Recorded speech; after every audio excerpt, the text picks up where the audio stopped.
সকল প্রশংসা মহান আল্লাহ তাআলার জন্য, যিনি অত্যন্ত মেহেরবান। নবী কারীম সাল্লাল্লাহু আলাইহি ওয়াসাল্লাম এবং ইসলামের ঘোরতর শত্রু ছিলেন। আবু লাহাব নবপ্রাপ্ত হওয়ার পর থেকেই আবু লাহাব নবী কারীম সাল্লাল্লাহু আলাইহি ওয়াসাল্লামের প্রতি শত্রুতা প্রদর্শন করেছিল।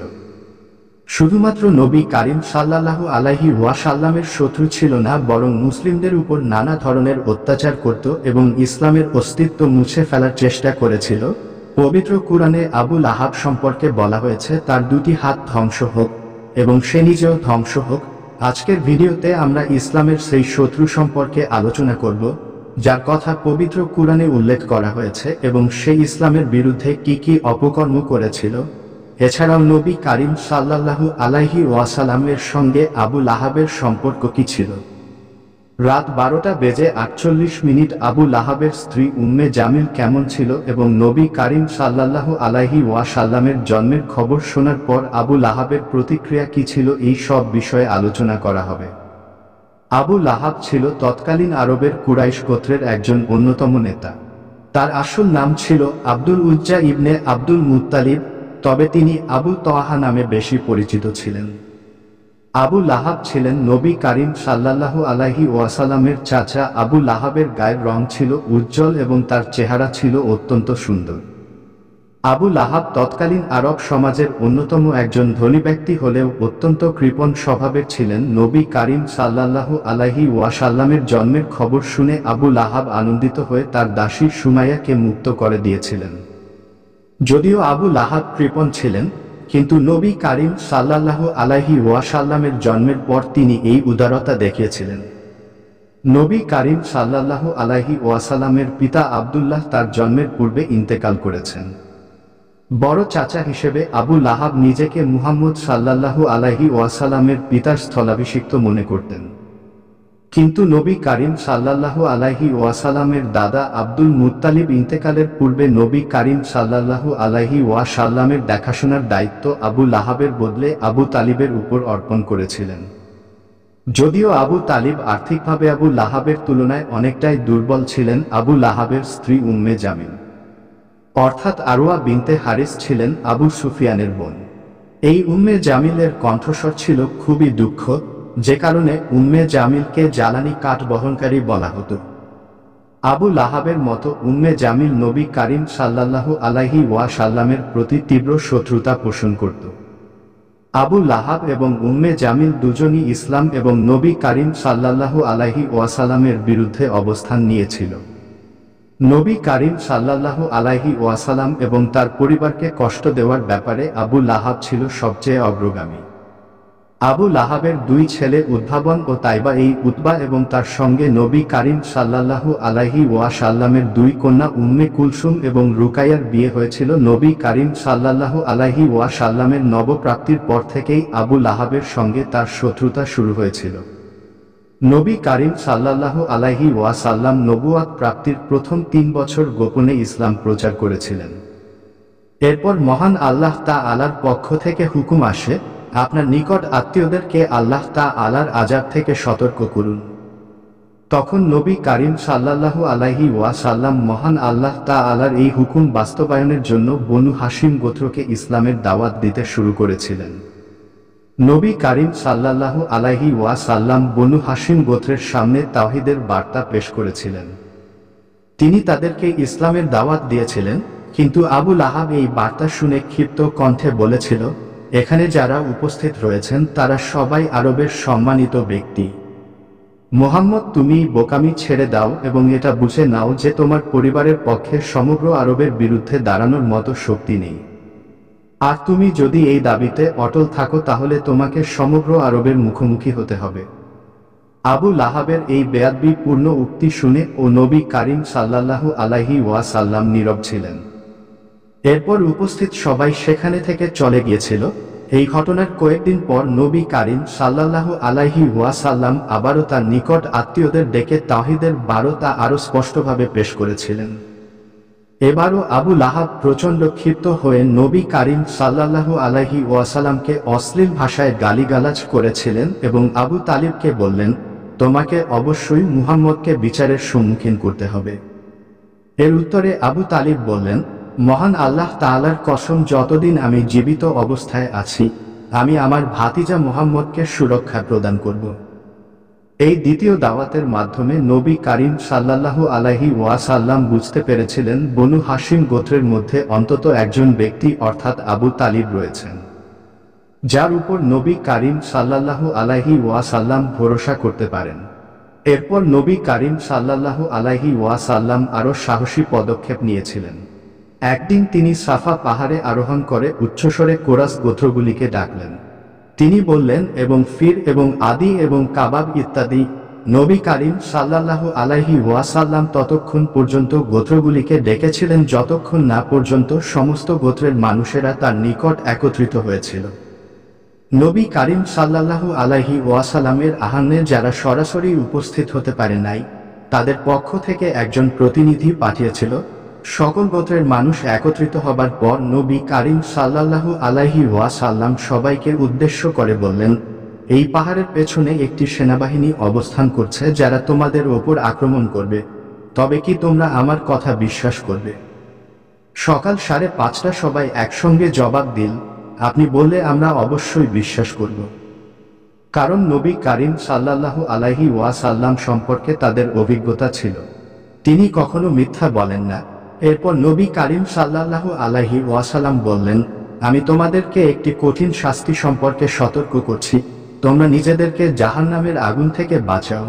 আমি তোমাদেরকে আল্লাহ তার শাস্তি থেকে বাঁচানোর কোনো ক্ষমতা রাখে না। নবী কারীম সাল্লাল্লাহু আলাইহি ওয়াসাল্লাম এই পর্যন্ত বলেছেন। ঠিক তখনই আবু লাহাব ক্ষিপ্ত কণ্ঠে বলল, তোমার ধ্বংস হোক, তুমি কি এই সমস্ত বাজে কথা বলার জন্য আমাদেরকে এখানে আহ্বান করেছ? সকাল 6:07 আবু লাহাবের এই বেয়াদবিপূর্ণ বিরোধিতার কারণে নবী কারীম সাল্লাল্লাহু আলাইহি ওয়াসাল্লাম সেদিন মক্কার মানুষদেরকে পুরোপুরিভাবে তাওহীদের দাওয়াত দিতে সক্ষম হননি। তবে এই ঘটনার একটি ইতিবাচক দিক ছিল যে নবী কারীম সাল্লাল্লাহু আলাইহি ওয়াসাল্লাম আরবের গোত্র সমূহকে ইসলামের দাওয়াত সম্পর্কে ধারণা দিতে পেরেছিলেন, যার ফলে নবী কারীম সাল্লাল্লাহু আলাইহি ওয়াসাল্লামের আহ্বান মক্কার প্রায় প্রতিটি ব্যক্তির কানে পৌঁছে গিয়েছিল এবং মানুষ তাওহীদের বার্তা সম্পর্কে জানতে পেরেছিল। আবু লাহাবের সীমা লঙ্ঘনের জবাবে মহান আল্লাহ তাআলা সূরা লাহাব নাজিল করেছিলেন। এখানে একটি প্রশ্ন উঠে আসে যে তৎকালীন আরব সমাজে নবী কারীম সাল্লাল্লাহু আলাইহি ওয়াসাল্লামের অনেক শত্রু ছিল, এমনকি আবু লাহাবের চেয়েও বড় শত্রু ছিল। তাহলে শুধুমাত্র আবু লাহাবের নামই কেন পবিত্র কোরআনে উল্লেখ করা হয়েছে? এর উত্তর হচ্ছে দুটি প্রধান কারণে আবু লাহাবের অপরাধের গুরুত্ব বেশি ছিল। প্রথম কারণ, তৎকালীন আরব সমাজে কোন সুসংগঠিত সরকার বা আইন ব্যবস্থা ছিল না। একমাত্র গোত্রীয় সমর্থনে ছিল মানুষের প্রধান ভরসা। কোনো মুসলিম ব্যক্তি তার গোত্রের কাছে সাহায্য চাইত এবং গোত্র তাকে সমর্থন করত। এক্ষেত্রে আত্মীয়তার সম্পর্ক এবং গোত্রীয় সম্মান খুবই গুরুত্বপূর্ণ ছিল। আবু লাহাব ছিলেন বনু হাশিম গোত্রের একমাত্র ব্যক্তি যে গোত্রীয় সম্মান এবং আত্মীয়তার সম্পর্ক ছিন্ন করে। নবী কারীম সাল্লাল্লাহু আলাইহি ওয়াসাল্লামের বিরোধিতা করেছিল। এমনকি যখন বনু হাশিম গোত্রকে বয়কট করা হয়েছিল তখনও আবু লাহাব তার গোত্রের পক্ষে দাঁড়ায়নি। এটা ছিল আবু লাহাবের চরম বিশ্বাসঘাতকতা। শিবে আবি তালিবে অবরোধের সময় বনু হাশিম গোত্রের এমন অনেকেই ছিলেন যা নবী কারীম সাল্লাল্লাহু আলাইহি ওয়াসাল্লাম এবং ইসলামকে কবুল করেন নাই, কিন্তু তারা গোত্রীয় সম্মান এবং এর কারণে নবী কারীম সাল্লাল্লাহু আলাইহি ওয়াসাল্লামের পাশে অবস্থান নিয়েছিলেন। এমনকি নবী কারীম সাল্লাল্লাহু আলাইহি ওয়াসাল্লামের চাচা আবু তালিব, যিনি শেষ পর্যন্ত ঈমান কবুল করেন নাই, তিনি সারা জীবন নবী কারীম সাল্লাল্লাহু আলাইহি ওয়াসাল্লামের নিরাপত্তা বিধান করছেন। দ্বিতীয় কারণ, তৎকালীন আরব সমাজে চাচাকে বাবার সমপরিমাণ সম্মান দেওয়া হতো। বিশেষ করে পিতা মারা গেলে চাচাই পিতার স্থান গ্রহণ করতেন। এই দৃষ্টিকোণ থেকে আবু লাহাবের উচিত ছিল নবী কারীম সাল্লাল্লাহু আলাইহি ওয়াসাল্লামের প্রতি সঠিকভাবে দায়িত্ব পালন করা, কিন্তু আবু লাহাব তার দায়িত্ব পালন করেন নাই, বরং নবী কারীম সাল্লাল্লাহু আলাইহি ওয়াসাল্লামের শত্রু হিসাবে গণ্য হয়েছিল।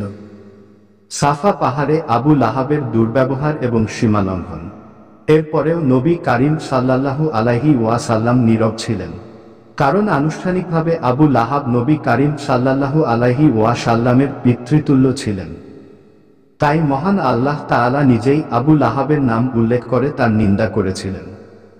সূরা লাহাবে আবু লাহাবের 2 হাত ধ্বংস হোক, এই বাক্যটির অর্থ এই নয় যে শারীরিকভাবে আবু লাহাবের হাত ভেঙে যাবে, বরং এটা অভিশাপ ধরনের বাক্য যা রাগ এবং অসন্তোষের মুহূর্তে বলা হয়। এমন শব্দ শুধুমাত্র আরবিতেই নয়, বরং প্রতিটি ভাষাতেই পাওয়া যায়। আবু বকর সিদ্দিক আদালত লালুর কন্যা আসমা বিনতে আবু বকর আদালত আলানা থেকে বর্ণিত, সূরা লাহাব নাজিল হওয়ার পর আবু লাহাবের স্ত্রী উম্মে জামিল রাগান্বিত হয়ে নবী কারীম সাল্লাল্লাহু আলাইহি ওয়াসাল্লামের বিরুদ্ধে প্রতিশোধ নেওয়ার উদ্দেশ্যে বের হয়েছিলেন। যখন উম্মে জামিল কাবায় উপস্থিত হয়েছিলেন তখন সেখানে আবু বকর সিদ্দিক দালান এবং তার সঙ্গে নবী কারীম সাল্লাল্লাহু আলাইহি ওয়াসাল্লামও উপস্থিত ছিলেন। আবু বকর আল্লাহ নবী কারীম সাল্লাল্লাহু আলাইহি ওয়াসাল্লামকে সতর্ক করে বললেন, হে আল্লাহর রাসূল সাল্লাল্লাহু আলাইহি ওয়াসাল্লাম, উম্মে জামিল আসছেন এবং আমি আশঙ্কা করছি তিনি আপনাকে কটু ভাষায় গালিগালাজ করবেন। নবী কারীম সাল্লাল্লাহু আলাইহি ওয়াসাল্লাম উত্তর দিয়েছিলেন, উম্মে জামিল আমাকে দেখতে পাবে না। এবং ঠিক তাই হয়েছিল। নবী কারীম সাল্লাল্লাহু আলাইহি ওয়াসাল্লাম সেখানে উপস্থিত থাকা সত্ত্বেও উম্মে জামিল তাকে দেখতে পায়নি। উম্মে জামিল আবু বকর সিদ্দিক আদালত লালুকে বলেন, আমি শুনেছি তোমার সঙ্গী মুহাম্মদ আমার বিরুদ্ধে নিন্দা করেছে। আবু বকর আনহু বললেন, কাবার মালিকের কসম, তিনি আপনার বিরুদ্ধে কোনো নিন্দা করেননি, তিনি কেবল পবিত্র কোরআন তেলাওয়াত করছেন। এরপর উম্মে জামিল ফিরে গিয়েছিল। আবু ওমর বিন আব্দুল বারো রাহিমাহুল্লাহ থেকে বর্ণিত, নবী কারীম সাল্লাল্লাহু আলাইহি ওয়াসাল্লামের 4 জন কন্যা ছিলেন। তারা হচ্ছেন জায়নাব হা রুকায়ার আল্লাহ, উম্মে কুলসুম, রেনু উল্লাহ এবং ফাতেমাতুজ জোহরা লাহা রুকায়ার আব্দুল্লাহ। আবু লাহাবের পুত্র উতবাহর সঙ্গে বিবাহ বন্ধনে আবদ্ধ হয়েছিলেন এবং উম্মে কুলসুম রাহুল আবু লাহাবের অপর পুত্র উত্তরার সঙ্গে বিবাহ বন্ধনে আবদ্ধ হয়েছিলেন। সূরা লাহাব নাজিল হওয়ার পর আবু লাহাব তার পুত্রদেরকে নবী কারীম সাল্লাল্লাহু আলাইহি ওয়াসাল্লামের কন্যাদের তালাক দেওয়ার নির্দেশ দিয়েছিলেন।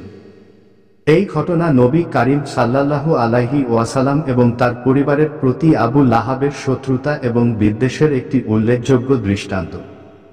ইবনে আব্দুল বারো রাহিমাহুল্লাহ আরও ব্যাখ্যা করেন যে, রুকাইয়ার আব্দুল্লাহ উদ্দিন আবু লাহাবের স্ত্রী ছিলেন এবং উম্মে কুলসুম রাতে লাহা ও তার স্ত্রী ছিলেন। সূরা লাহাব নাজিল হওয়ার পর আবু লাহাব এবং তার স্ত্রী উম্মে জামিল তার পুত্রদ্বয়কে মুহাম্মদ সাল্লাল্লাহু আলাইহি ওয়াসাল্লামের কন্যাদেরকে তালাক দেওয়ার নির্দেশ দিয়েছিলেন। আবু লাহাব বললেন, যদি তোমরা মুহাম্মদের কন্যা দলকে তালাক প্রদান না করো তবে আমি তোমাদেরকে পুত্র হিসেবেই স্বীকার করব না। এরপর উতবা এবং উতাইবা উভয়ই রুকাইয়া এবং উম্মে কুলসুমকে তালাক দিয়েছিলেন। এরপর উসমানের আদালত আল্লাহ রুকাইয়ার আদালত আল্লাহকে বিয়ে করেছিলেন। এরপর রুকাইয়ার আদালত আনহা ওসমান আদালত আল্লাহর সঙ্গে হাবশায় হিজরত করেছিলেন এবং সেখানে তাদের একটি সন্তান জন্মগ্রহণ করে, যার নাম আব্দুল্লাহ রাখা হয়েছিল। ওসমানরা দালান হয়েই সন্তানের কারণে আবু আব্দুল্লাহ কুনিয়াত লাভ করেছিলেন। হিজরতের প্রথম বছরে নবী কারীম সাল্লাল্লাহু আলাইহি ওয়াসাল্লাম বদর যুদ্ধে যাওয়ার জন্য প্রস্তুত হচ্ছিলেন। তখন নবী কারীম সাল্লাল্লাহু আলাইহি ওয়াসাল্লামের কন্যা রুকাইয়া আদালতে তোলা হয়। অসুস্থ ছিলেন, তাই ওসমানরা দালান হয়ে নবী কারীম সাল্লাল্লাহু আলাইহি ওয়াসাল্লামের নির্দেশ মোতাবেক যুদ্ধে না গিয়ে রুকাইয়ার পাশেই অবস্থান করেছিলেন। সেই বছর রুকাইয়া দালান অসুস্থতার কারণে ইন্তেকাল করেছেন। রুকাইয়ার ইন্তেকালের পর নবী কারীম সাল্লাল্লাহু আলাইহি ওয়াসাল্লাম ওসমান লালুর সঙ্গে তার আরেক কন্যা উম্মে কুলসুম দালান হার বিবাহ সম্পন্ন করেছিলেন। তাদের বিবাহ সম্পন্ন হয়েছিল হিজরতের 3য় বছর, অর্থাৎ রবিউল আওয়াল মাসে, এবং তাদের বাসর হয়েছিল জমাদিউল আখির মাসে। তবে তাদের কোনো সন্তান ছিল না। উম্মে কুলসুম রেনু দালান নবম হিজরিতে ইন্তেকাল করেছেন এবং নবী কারীম সাল্লাল্লাহু আলাইহি ওয়াসাল্লাম নিজে তার জানাজা পড়িয়েছিলেন। নবী কারীম সাল্লাল্লাহু আলাইহি ওয়াসাল্লামের কন্যাদের সঙ্গে আবু লাহাবের পুত্রদের বিবাহ সম্পর্কিত বিষয়ে কিছু প্রশ্ন উঠতে পারে, তবে এই সন্দেহের কোনো যৌক্তিকতা নেই। কারণ ইসলামের প্রাথমিক পর্যায়ে মুসলিম পুরুষদের জন্য কাফের নারী এবং মুসলিম নারীর জন্য কাফির পুরুষদের বিবাহ হারাম ছিল না। তবে পরবর্তীকালে এই ব্যবস্থাকে হারাম করা হয়েছিল যখন পবিত্র কোরআনের নির্দিষ্ট আয়াত নাযিল হয়েছিল, তখন মুসলিমরা কাফের নারীদের তালাক দিয়েছে। মহান আল্লাহ তাআলা বলেন, হে ঈমানদারগণ, যখন মুমিন নারীরা হিজরতের মাধ্যমে তোমাদের কাছে আসে তখন তোমরা তাদের পরীক্ষা করো। নিশ্চয়ই মহান আল্লাহ তাআলা তাদের ঈমান সম্পর্কে অবগত রয়েছেন। কিন্তু যদি তোমরা তাদেরকে মুমিন হিসেবে পাও তবে তাদের কাফিরদের কাছে ফিরিয়ে দিও না। তারা কাফিরদের জন্য হালাল নয়, আর কাফেররা যে খরচ করেছে তাদের ফেরত দাও। সেই নারীদেরকে মোহর দিয়ে বিবাহ করলে তোমাদের কোনো গুনাহ হবে না, এবং কাফের নারীদের মোহর এবং তোমরা যা খরচ করেছ তা ফেরত নাও, কাফির রাজা খরচ করেছে তা ফেরত দাও। এটা মহান আল্লাহ তাআলার ফয়সালা যা তিনি তোমাদের মধ্যে কার্যকর করেছেন, এবং মহান আল্লাহ তাআলা মহাজ্ঞানী প্রজ্ঞাময়। এই আয়াত থেকে আমরা বুঝতে পারি কাফের নারীদেরকে বিয়ে করা হারাম করা হয়েছে। মুসলিমরা শুধুমাত্র আহলে কিতাব অর্থাৎ ইহুদি ও খ্রিস্টান নারীদেরকে বিয়ে করতে পারবে যদি তারা পবিত্র চরিত্রের হয় এবং মোহর আদায় করা হয়। মহান আল্লাহ তাআলা বলেন, পবিত্র বস্তুগুলিকে আজ তোমাদের জন্য হালাল করা হয়েছে, আর আহলে কিতাবের জবাইকৃত পশু তোমাদের জন্য হালাল, আর তোমাদের জবাইকৃত পশুর তাদের জন্য হালাল, এবং পবিত্র চরিত্রের মুসলিম নারী এবং তোমাদের আগে যাদেরকে কিতাব দেয়া হয়েছে তাদের পবিত্র চরিত্রের নারীদেরকেও বিয়ে করা হালাল, যদি তোমরা তাদের মোহর আদায় করো এবং নিয়মিতভাবে তাদের সঙ্গে বিয়ে করো। এটা এমন নয় যে তোমরা বিচার করবে কিংবা গোপনে সম্পর্ক স্থাপন করবে। নিশ্চয়ই ঈমানের কাজগুলি ছাড়া অন্য সমস্ত কাজ বাতিল এবং অকার্যকর। যারা এই ধরনের কাজ করবে তারা আখিরাতে ক্ষতিগ্রস্তদের মধ্যে থেকে যাবে। সূরা আল মাইদা আয়াত 5। ইসলামের প্রাথমিক যুগে মুসলিম পুরুষরা মুশফিক নারীদের সঙ্গে এবং মুসলিম নারীরা মুশফিক পুরুষদের সঙ্গে বিবাহ বন্ধনে আবদ্ধ হতে পারতেন। তবে পবিত্র কোরআনের এই আয়াতের দ্বারা এই বিধান রহিত করা হয়েছিল। এর ফলে মুসলিমদের সঙ্গে কাফেরদের বিয়ে বন্ধ হয়েছিল।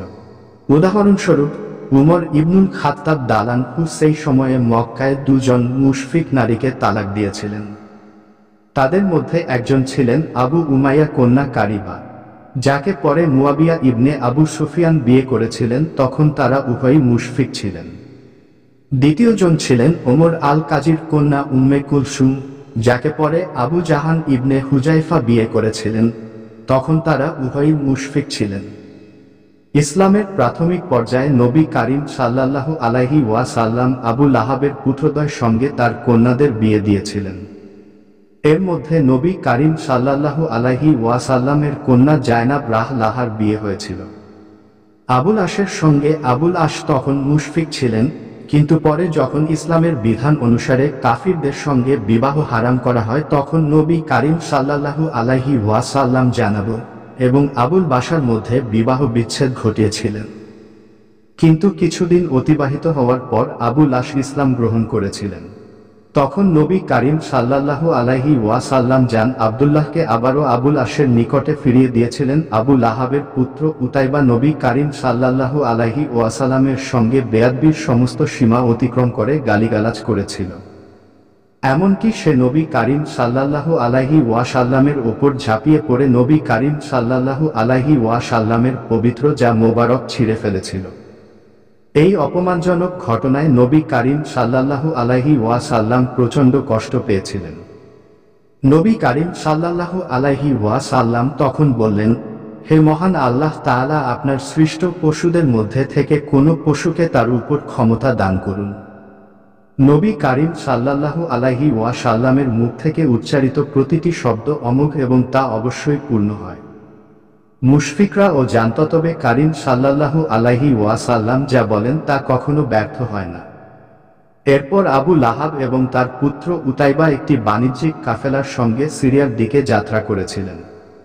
যাত্রাপথে যারা নামক স্থানে কাফেলাটি রাত কাটানোর জন্য থেমেছিল, সেই স্থানের লোকেরা আবু লাহাবকে সতর্ক করে বলেছিল, আশেপাশে বন্য পশুর উপস্থিতি রয়েছে, তাই সাবধান থাকতে হবে।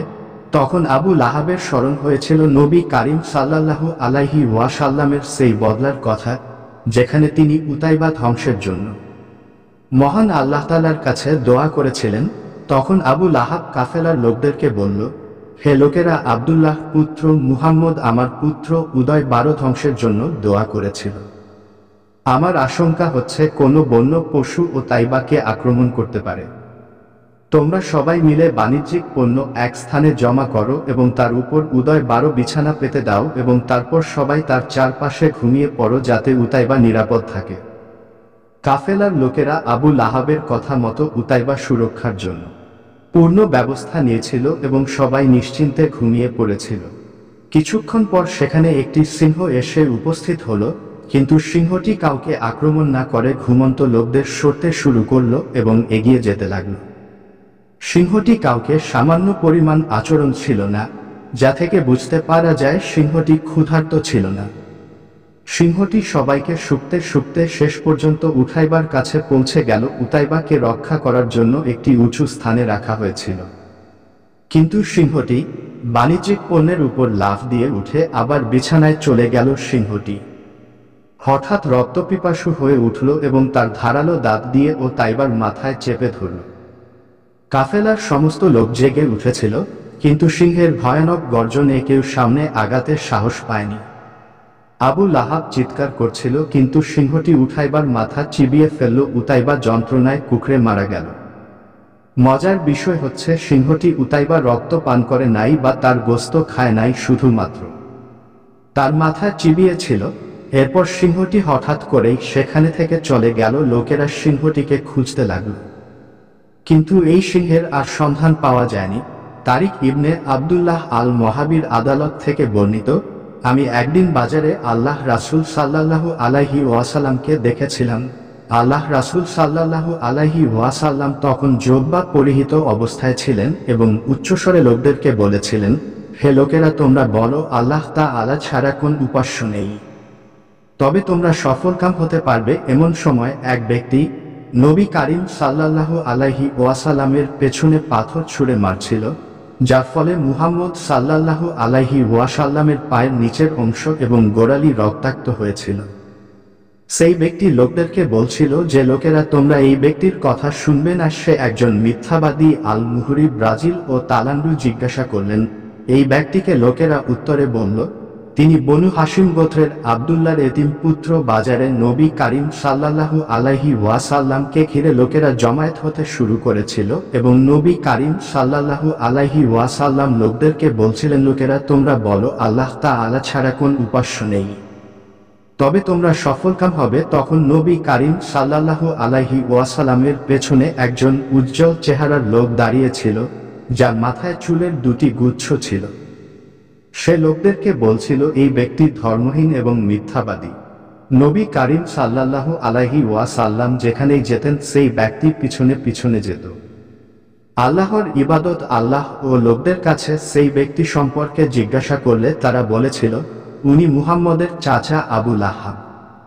আবু লাহাব নবী কারীম সাল্লাল্লাহু আলাইহি ওয়াসাল্লামের চাচা হওয়া সত্ত্বেও নবী কারীম সাল্লাল্লাহু আলাইহি ওয়াসাল্লামের প্রতি চরম শত্রুতা প্রদর্শন করতেন। আবু লাহাবের শত্রুতা এতটাই তীব্র ছিল যে অন্যান্য শত্রুদের আবু লাহাবের তুলনায় খুবই তুচ্ছ মনে হতো। ইসলামের শত্রুতা বা কুফুরের 4টি স্তর রয়েছে।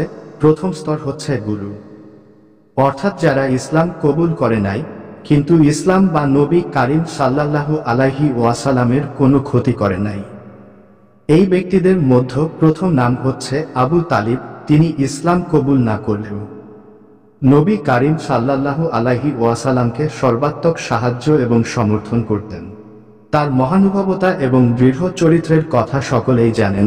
আরেকজন উল্লেখযোগ্য ব্যক্তি হচ্ছেন মতিন বিন আদি। তিনি ইসলাম গ্রহণ না করলেও নবী কারীম সাল্লাল্লাহু আলাইহি ওয়াসাল্লামের প্রতি তার ভূমিকা ছিল অত্যন্ত গুরুত্বপূর্ণ। যখন নবী কারীম সাল্লাল্লাহু আলাইহি ওয়াসাল্লাম থেকে ফিরে মক্কায় প্রবেশ করতে চেয়েছিলেন, তখন আরবের কিছু গোত্র নবী কারীম সাল্লাল্লাহু আলাইহি ওয়াসাল্লামকে হত্যার পরিকল্পনা করেছিল। এমন বিপজ্জনক পরিস্থিতিতে মতিন বিন আদি নবী কারীম সাল্লাল্লাহু আলাইহি ওয়াসাল্লামকে নিজের সুরক্ষা দিয়ে মক্কায় প্রবেশ করেছিলেন। তার এই মহানুভবতা এবং সাহসিকতা চিরস্মরণীয়।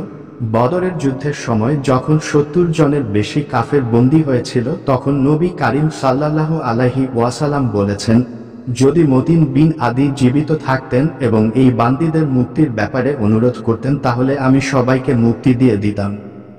নবী কারীম সাল্লাল্লাহু আলাইহি ওয়াসাল্লামের এই কথায় মতিন বিন আদির অবদানের গুরুত্ব ফুটে উঠেছিল। আবু তালিব এবং মতিন বিন আদির মতো ব্যক্তিরা কুঠুরিতে থাকা সত্ত্বেও তাদের চরিত্রের মহানুভবতা এবং দৃঢ়তা প্রশংসনীয়। কিন্তু দুর্ভাগ্যবশত তারা ইসলাম কবুল করেন নাই। দ্বিতীয় স্তরের শত্রুরা ইসলাম এবং নবী কারীম সাল্লাল্লাহু আলাইহি ওয়াসাল্লামের প্রতি তীব্র শত্রুতা পোষণ করত এবং তা পূর্ণ নিষ্ঠা ও সাহসিকতার সঙ্গে প্রকাশ করত। তাদের শত্রুতা ছিল বংশগত, গুণগত এবং ব্যক্তিগত, তবে তাদের এই শত্রুতার কোনো যুক্তিসঙ্গত কারণ ছিল না। কিন্তু তাদের মধ্যে মুনাফিকি, ভীরুতা, নীচতা এবং কাপুরুষতার মতো নিকৃষ্ট গুণাবলী বিদ্যমান ছিল না। এদের মধ্যে আবু জেহেল এবং উতবা ইবনে রাবিয়া নাম বিশেষভাবে উল্লেখযোগ্য। আবু জেহেল কখনো পিঠ দেখিয়ে পালাননি, বরং যুদ্ধের ময়দানে সরাসরি লড়াইয়ের আহ্বান করতেন। তার সাহসিকতা এতটাই প্রসিদ্ধ ছিল যে তিনি নিজেই বলতেন, বনু হাশিম যে দস্তুর খান সাজিয়েছে, আমরা তাদের চেয়েও ভালোভাবে সাজিয়েছি। এই দুইজন ব্যক্তি তাদের চরিত্রে দুর্দান্ত উৎকৃষ্ট গুণাবলীর অধিকারী ছিলেন। এর সবচেয়ে বড় প্রমাণ হচ্ছে নবী কারীম সাল্লাল্লাহু আলাইহি ওয়াসাল্লামের সেই ধোয়া, যেখানে তিনি ইসলামের অগ্রগতির জন্য উমর ইবনুল খাত্তাব রাজন্য অথবা আবু জেহেল এই দুজনের মধ্য থেকে একজনকে চেয়ে নিয়েছিলেন। এই দুইজন ব্যক্তি যদি ইসলাম কবুল করতেন, তবে তারা নিঃসন্দেহে উমর ইবনুল খাত্তাব, রাহুল আনহু এবং হামজার আলুর মতো উচ্চমর্যাদাসম্পন্ন সাহাবী হিসাবে প্রতিষ্ঠা হতে পারতেন। ইসলামের শত্রু তাই তৃতীয় পর্যায়ে এমন ব্যক্তিরা ছিলেন যারা শুধুমাত্র ইসলামের বিরোধিতাই করেন নাই, বরং তাদের চরিত্র নিকৃষ্ট ছিল। তারা সত্যকে চিনতে পারার পরেও মুনাফিকি করে তা মানতে অস্বীকার করত। ভীরুতা এবং কাপুরুষতার কারণে তারা সরাসরি লড়াই এড়িয়ে যেত এবং মিষ্টি কথায় আঘাত করতে পছন্দ করত। পবিত্র কোরআনে এই ধরনের মুনাফিক ও নিকৃষ্ট চরিত্রের ব্যক্তিদের সম্পর্কে বিস্তারিত আলোচনা করা হয়েছে। এদের মধ্যে প্রথম সারির নাম হল ওয়ালিদ ইবনে মুগিরা। সে ছিল একজন মুনাফিক যদি সে ইসলাম কবুল করত, তবে সে নিশ্চিতভাবেই আব্দুল্লাহ ইবনে উবাইয়ের মতো হতো। এই আব্দুল্লাহ ইবনে উবাই ছিলেন মুনাফিকদের সর্দার।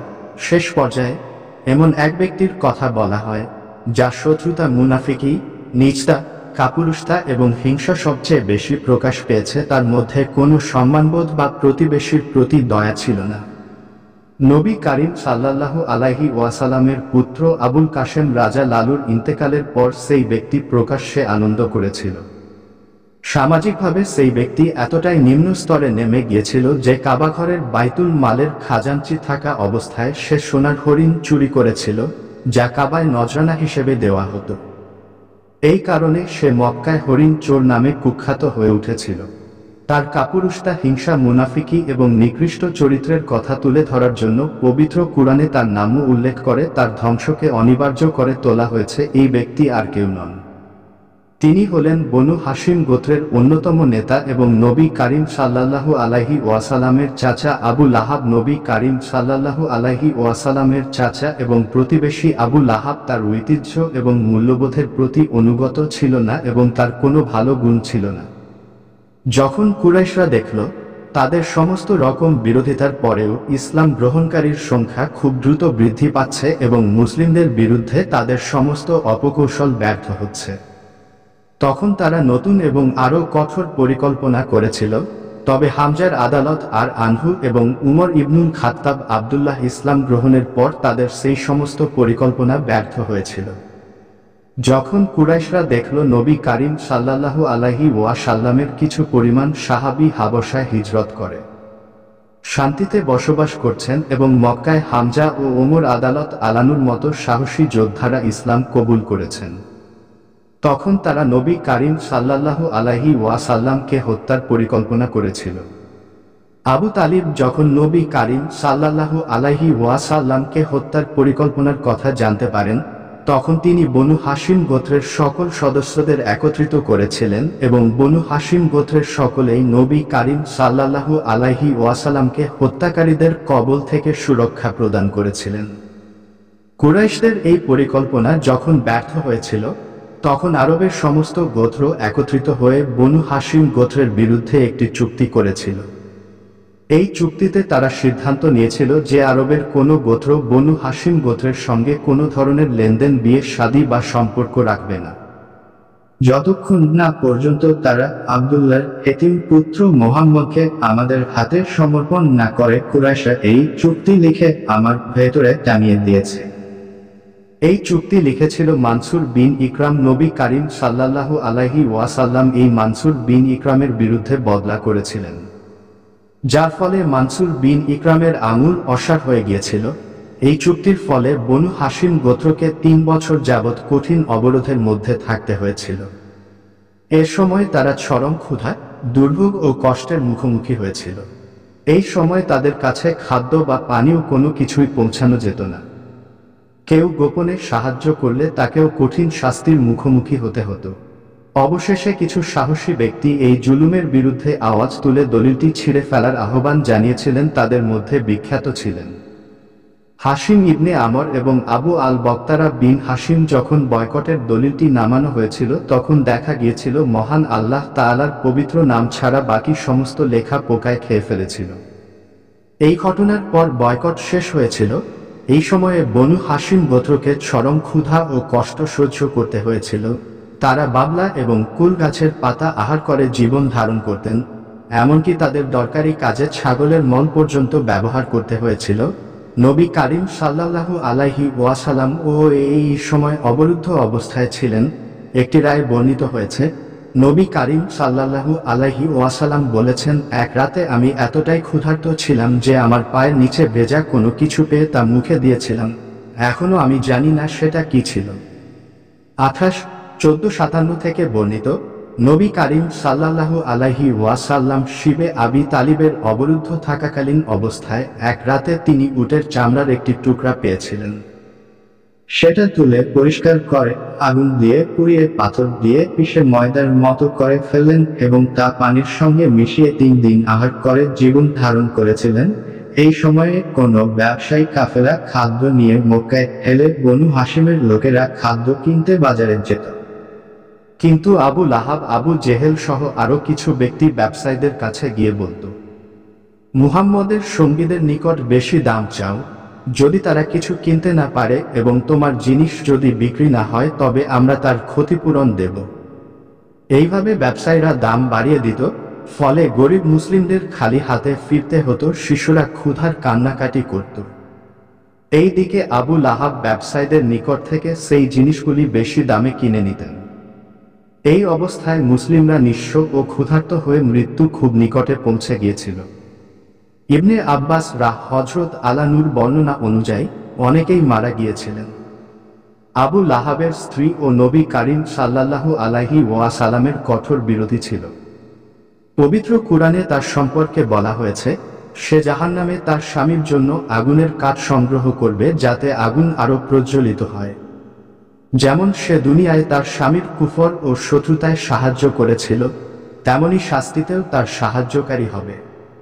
ইবনে কাসির বলেন, সে কাঁটাযুক্ত ঝোপঝাড় সংগ্রহ করে নবী কারীম সাল্লাল্লাহু আলাইহি ওয়াসাল্লামের পথে ছড়িয়ে দিত। কিছু কিছু বর্ণনায় বলা হয়েছে এটা তার চগলখড়ি অভ্যাসকে নির্দেশ করে। সে কুরাইশদের কাছে গিয়ে নবী কারীম সাল্লাল্লাহু আলাইহি ওয়াসাল্লামের নামেই বোধ করত এবং কুরাইশদেরকে নবী কারীম সাল্লাল্লাহু আলাইহি ওয়াসাল্লামের বিরুদ্ধে উৎসাহিত করত। আর একটি রেওয়ায়েতে বর্ণিত হয়েছে, আবু লাহাব যেমন নবী কারীম সাল্লাল্লাহু আলাইহি ওয়াসাল্লামের উপর তীব্র শত্রুতা পোষণ করত, ঠিক তেমনি তার স্ত্রী উম্মে জামিলাও শত্রুতা ও বিরোধিতার সহযোগিতা করত। পবিত্র কোরআনে উল্লেখ করা হয়েছে, এই দুর্ভাগা নারী ও তার স্বামীর সঙ্গে জাহান্নামের আগুনে প্রবেশ করবে। এই মহিলা নবী কারীম সাল্লাল্লাহু আলাইহি ওয়াসাল্লাম এবং তার সাহাবায়ে কেরামের বিরুদ্ধেও চগলখড়ি করত। পবিত্র কুরআনের আয়াতে তাকে আগুনের কাঠ বহনকারী বলা হয়েছে। ইবনে আব্বাস রাহমাতুল্লাহ, মুজাহিদ, ইকরিমা প্রমুখ মুফাসসির গণ বলেছেন, এখানে তার চগলখড়ি অভ্যাসকে বোঝানো হয়েছে। অন্যদিকে ইবনে জায়েদ সহ প্রমুখ মুফাসসির গণ এটাকে প্রকৃত অর্থে গ্রহণ করেছেন। তাদের মতে এই মহিলা জঙ্গল থেকে কাঁটাযুক্ত কাঠ সংগ্রহ করে আনত এবং নবী কারীম সাল্লাল্লাহু আলাইহি ওয়াসাল্লামের পথে বিছিয়ে দিত, যাতে তাকে কষ্ট দেওয়া যায়। পবিত্র কুরআনে আবু লাহাবের স্ত্রী এই ঘৃণিত কর্মকাণ্ডকে আগুনের কাঠ বহনকারী বলে উল্লেখ করা হয়েছে। নবী করিম সাল্লাল্লাহু আলাইহি ওয়াসাল্লাম বলেছেন, যখন ব্যক্তি জান্নাতে প্রবেশ করবে না। ফজল মিয়া বলেন, তিনটি কাজের দ্বারা মানুষের সমস্ত নেক আমল নষ্ট হয়ে যায়। এক বিপদ, দুই চুগলখড়ি এবং তিন মিথ্যা কথা বলা। এগুলো এমনই ক্ষতিকর যে রোজাদারের রোজা এবং যোগকারী ওজন নষ্ট করে দেয়। আত্মার বিন সাইদ থেকে বর্ণিত, সূর্যের আলো তোলানো আমাকে বলেছেন, তিন ধরনের লোক জান্নাতে প্রবেশ করবে না: রক্তপাতকারী, চোখো এবং সুদখোর ব্যবসায়ী। আত্মা বিস্ময় প্রকাশ করে জিজ্ঞাসা করেছিলেন, যুগল কিশোরকে হত্যাকারী এবং সুদখোরের সমান বলা হয়েছে কেন? সবাই উত্তরে বলেছিলেন, কারণ চুগলখড়ি এমন একটি অপরাধ যার কারণে রক্তপাত এবং ভয়ানক রোগের সৃষ্টি করে। এই আলোচনা থেকে এটা স্পষ্ট হয় যে আবু লাহাব এবং তার স্ত্রী ছিলেন অত্যন্ত নিকৃষ্ট এবং দুর্ভাগা ব্যক্তি। তারা নবী কারীম সাল্লাল্লাহু আলাইহি ওয়াসাল্লামের আত্মীয় হওয়া সত্ত্বেও নবী কারীম সাল্লাল্লাহু আলাইহি ওয়াসাল্লামের প্রতি চরম শত্রুতা পোষণ করত। তারা আত্মীয়তা বা প্রতিবেশী তাকে সম্মান করত না এবং তাদের মধ্যে দয়া বা মানবতার গুণাবলী ছিল না। তাদের কাজকর্ম তাদেরকে শত্রুদের মধ্যে সবচেয়ে নিকৃষ্ট করে তুলেছিল। আবু লাহাব এবং তার স্ত্রী শুধুমাত্র নবী কারীম সাল্লাল্লাহু আলাইহি ওয়াসাল্লামই নন, বরং সাধারণ মুসলিমদেরকেও অনেক কষ্ট দিতেন। তারা মুসলিমদের অত্যাচার করতেন এবং তাদের সঙ্গে সমস্ত সম্পর্ক ছিন্ন করতেন। ইকরিমা এবং কাতাদা রাহমাতুল্লাহ থেকে বর্ণিত, আবু লাহাবের স্ত্রী নবী কারীম সাল্লাল্লাহু আলাইহি ওয়াসাল্লামের পথে কাঁটা বিছিয়ে দিত। কিয়ামতের দিন তার গলায় আগুনের রশি বাঁধা হবে এবং যা দিয়ে তাকে জাহান্নামে টেনে নিয়ে যাওয়া হবে। উম্মে জামিল নবী কারীম সাল্লাল্লাহু আলাইহি ওয়াসাল্লামকে দরিদ্র এবং অভাবগ্রস্ত বলে উপহাস করতেন এবং নিজে গলায় রশি বেঁধে কাঠ বহন করতেন। আখেরাতে তার গলায় আগুনের রশি বাঁধা হবে। উম্মে জামিলের একটি মূল্যবান অলংকার ছিল। তিনি বলতেন, লাত উজ্জা কসম, আমি এটা মুহাম্মদের শত্রুতা খরচ করব।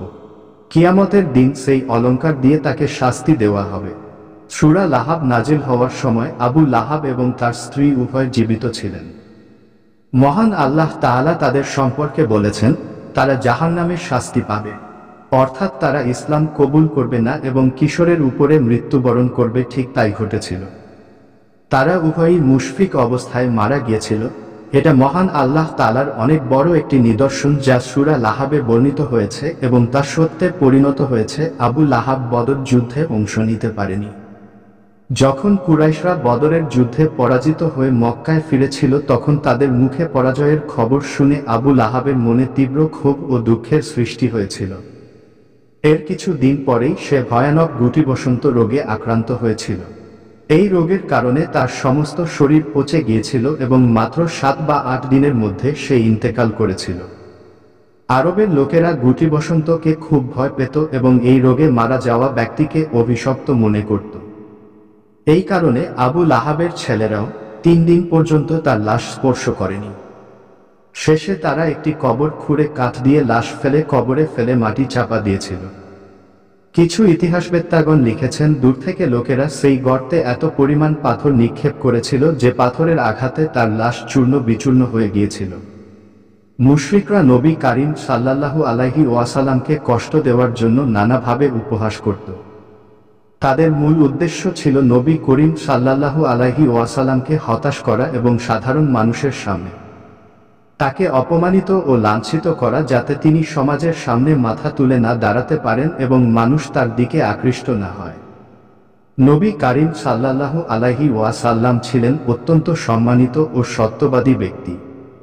মুশরিকদের উপহাস এবং শত্রুতার কারণে তার মানসিক কষ্ট কম ছিল না। তিনি সর্বদা সত্য ও ধৈর্যের ভিত্তিতে তাদের মোকাবেলা করতেন। ইবনে সাদ, ইবনে ইসহাক প্রমুখ ঐতিহাসিকেরা নবী কারীম সাল্লাল্লাহু আলাইহি ওয়াসাল্লামের উপহাসকারীদের নামের তালিকা বর্ণনা করেছেন। ইবনে সাদ যে 10 জন ব্যক্তির নাম উল্লেখ করেছেন তাদের মধ্যে মাত্র 2 জন ব্যক্তি পরবর্তীকালে ইসলাম কবুল করেছিলেন। বাকিরা হয় যুদ্ধে নিহত হয়েছিল, হয়তো মক্কা বিজয়ের আগেই মারা গিয়েছিল। সিরাত লেখকরা বিশ্বাস করেন নবী করিম সাল্লাল্লাহু আলাইহি ওয়াসাল্লামের বদলে উপহাসকারীদের জন্য সত্যিই প্রভাব ফেলেছিল। তাদের মধ্যে সবচেয়ে কুখ্যাত ব্যক্তিরা ছিলেন আবু জেহেল, আবু লাহাব, আসওয়াদ বিন আব্দুল আসাদ, ওয়ালিদ ইবনে মুগিরা, আশবেন ওয়াইল, উখরা বিন আবি ওয়াহিদ এবং আবু সুফিয়ান। তারা সবাই নবী করিম সাল্লাল্লাহু আলাইহি ওয়াসাল্লামের কঠোর বিরোধী ছিল এবং তাকে কষ্ট দেওয়ার জন্য নানাভাবে চেষ্টা করত। আবু লাহাব ইসলামের প্রচারে বাধা দেওয়ার কোনো চেষ্টাই বাদ রাখেন নাই। বালাজি একটি ঘটনার কথা উল্লেখ করেছেন, নবী করিম সাল্লাল্লাহু আলাইহি ওয়াসাল্লামের সঙ্গে আবু লাহাবের সম্পর্ক নবুয়াতের আগে অতিরিক্ত ছিল। একবার আবু লাহাব এবং আবু তালেবের মধ্যে ঝগড়া হয়েছিল। সেই ঝগড়ায় আবু লাহাব আবু তালিবের বুকের উপর চেপে বসেছিলেন। তখন নবী করিম সাল্লাল্লাহু আলাইহি ওয়াসাল্লাম আবু লাহাবকে সরিয়ে দিয়েছিলেন এবং আবু তালিব আবু লাহাবের উপর চেপে বসেন। এই ঘটনা আবু লাহাবের মনে প্রচণ্ড রেখাপাত করেছিল এবং তিনি নবী করিম সাল্লাল্লাহু আলাইহি ওয়াসাল্লামের প্রতি আরও বেশি মাত্রায় রুষ্ট হয়ে ওঠেন। ইসলামের বিরোধিতা করার পেছনে আবু লাহাবের নিজস্ব যুক্তি ছিল। তিনি প্রায়ই বলতেন এবং হাশিম গোত্রের লোকেরা ইসলাম একটি ক্ষতিকর ধর্ম, আমাদের এটাকে থামানো উচিত, কারণ আমরাই যদি মুসলিম হয়ে যাই তাহলে অন্যান্য আরবদের মধ্যে আমাদের মর্যাদা ক্ষুণ্ণ হয়ে যাবে। আবু লাহাব ভয় পেতেন যে বনু হাশিম গোত্রের সবাই যদি ইসলাম কবুল করে তাহলে সমগ্র কুরাইশ এবং অন্যান্য আরব গোত্র বনু হাশিমের বিরুদ্ধে চলে যাবে। এই আশঙ্কায় তাকে ইসলামের বিরুদ্ধে এতটা শক্ত অবস্থান নিতে বাধ্য করেছিল। নবুওয়াতের দাওয়াত শুরু হওয়ার পর আবু লাহাব এবং তার স্ত্রী উম্মে জামিল নবী করিম সাল্লাল্লাহু আলাইহি ওয়াসাল্লামের বিরুদ্ধে জোরালোভাবে প্রচারণা চালিয়েছিল। তারা ইসলামের প্রচারকে থামানোর জন্য সর্বাত্মক চেষ্টা করেছিল। তাদের এই শত্রুতা এতটাই গুরুতর ছিল যে মহান আল্লাহ তাআলা পবিত্র কুরআনে শুধুমাত্র তাদের দুজনের কথা বিশদভাবে উল্লেখ করেছেন। যখন নবী করিম সাল্লাল্লাহু আলাইহি ওয়াসাল্লাম মানুষদেরকে তাওহীদের দাওয়াত দিতেন তখন আবু লাহাব পিছনে পিছনে যেতেন এবং লোকদেরকে বিভ্রান্ত করার চেষ্টা করতেন। তিনি নবী করিম সাল্লাল্লাহু আলাইহি ওয়াসাল্লামকে পাথর ছুঁড়ে মারতেন এবং বলতেন, মুহাম্মদের কথায় কান দিও না। মুহাম্মদ রাত একটা পাগল এবং মিথ্যাবাদী। আবু লাহাব ছিল সেই ব্যক্তি যে জীবনের সুখ স্বাচ্ছন্দ্য সম্পদ থাকা সত্ত্বেও মহান আল্লাহ তাকে চিনতে পারেনি এবং নবী করিম সাল্লাল্লাহু আলাইহি ওয়াসাল্লামের সম্মান বুঝতে ব্যর্থ হয়েছিল। বরং সে শয়তানের পথ অনুসরণ করে নবী করিম সাল্লাল্লাহু আলাইহি ওয়াসাল্লামকে কষ্ট দিয়েছিল এবং মুসলিমদের অত্যাচার করেছিল। তার অহংকার এবং শত্রুতার ফলাফল ছিল অত্যন্ত ভয়াবহ। দুনিয়াতে তার পরিণতি ছিল শিক্ষণীয় এবং আখিরাতে তার জন্য রয়েছে কঠিন শাস্তি। শুধু আবু লাহাবের নয়, মক্কার অনেক মানুষ ইসলামের উপর শত্রুতাবশত নবী করিম সাল্লাল্লাহু আলাইহি ওয়াসাল্লামকে অনেক কষ্ট দিয়েছিল। নবী করিম সাল্লাল্লাহু আলাইহি ওয়াসাল্লামকে অপমান করার পাশাপাশি তারা নবী করিম সাল্লাল্লাহু আলাইহি ওয়াসাল্লামের লক্ষ্য থেকে সরানোর চেষ্টা করেছে, ভয় দেখিয়েছে, হুমকি দিয়েছে, এমনকি নারী ও সম্পদের লোভ দেখিয়েছে। কিন্তু নবী করিম সাল্লাল্লাহু আলাইহি ওয়াসাল্লাম কোনো সাধারণ মানুষ ছিলেন না। তিনি ছিলেন মহান আল্লাহ তাআলার প্রিয় রাসূল। তিনি সর্বদা সত্যের পথে অটল ছিলেন। কোনো ভয় বা লোভ তাকে সত্য থেকে সরাতে পারেনি। নবী করিম সাল্লাল্লাহু আলাইহি ওয়াসাল্লামের সাহাবীরা ও তার প্রতি গভীর ভালোবাসা উপর বিশ্বাস নিয়ে প্রতিটি কঠিন পরিস্থিতি সাহসিকতার সঙ্গে মোকাবেলা করেছেন। তাদের এই আত্মত্যাগ, ধৈর্য ও অবিচলতার কারণে ইসলাম বিজয়ী হয়েছে এবং ইসলামের শত্রুদের পরাজয় ঘটেছে। মহান আল্লাহ তাআলার কাছে আমরা দোয়া করি তিনি যেন সকল মুসলিমকে নবী করিম সাল্লাল্লাহু আলাইহি ওয়াসাল্লামের প্রতি সত্যিকার ভালোবাসা দান করেন এবং ইসলামের প্রকৃত সমর্থক হিসেবে গড়ে তোলেন। আমিন। সুপ্রিয় দর্শক মণ্ডলী, প্রতিদিন নতুন নতুন ভিডিও পেতে আমাদের চ্যানেলটি অবশ্যই সাবস্ক্রাইব করুন এবং পাশে থাকা বেল আইকনটি প্রেস করতে অবশ্যই ভুলবেন না এবং সেই সাথে আপনার যে কোনো মতামত আমাদের জানাতে আমাদের ভিডিওতে অবশ্যই কমেন্ট করুন। আশা করি আপনারা সবাই ভালো থাকবেন, সুস্থ থাকবেন। আসসালামু আলাইকুম।